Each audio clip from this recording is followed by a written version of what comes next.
కఠినమైన జీవిత సత్యం ఏమిటంటే ఆరుబయట గడ్డి పెరిగినంత త్వరగా తులసి చెట్టు పెరగలేదు.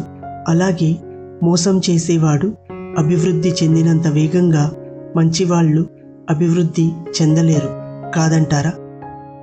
మనిషి నవ్వే క్షణాలు అబద్ధాలు కావచ్చు, కానీ ఏడ్చే క్షణాలు మాత్రం ఖచ్చితంగా నిజాలే.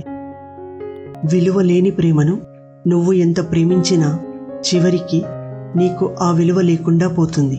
కాబట్టి నీ విలువను తగ్గించే ఏ బంధాన్ని కూడా విలువగా చూడకు. మన దగ్గర ఎంత డబ్బైనా ఉండవచ్చు, కానీ అవతల వారిని చులకనగా చూసే జబ్బు మాత్రం ఉండకూడదు. అసూయతో బ్రతికేవారికి సరైన నిద్ర ఉండదు. అహంకారంతో బ్రతికేవారికి సరైన మిత్రులుండరు. ఇంకా అనుమానంతో బ్రతికేవారికి సరైన జీవితమే ఉండదు. జీవితంలో సంతోషంగా ఉండాలి అంటే కావలసింది ఆస్తులు అంతస్తులు కాదు.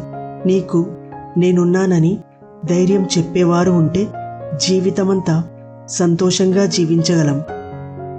రక్తం చుక్కలు చిందించకుండా మనిషిని మానసికంగా హింసించి చంపే ప్రమాదకరమైన ఆయుధం మాట.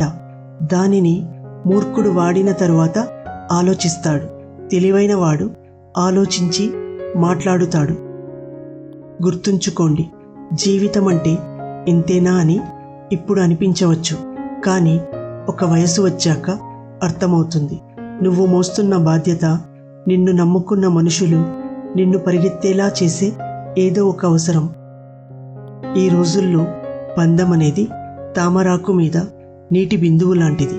అది ఎప్పుడు జారిపోతుందో ఎవరికీ తెలియదు. అందుకే ఎవరి మీద ఎక్కువగా ఆశలను పెంచుకోకు. ప్రశాంతంగా జీవించండి.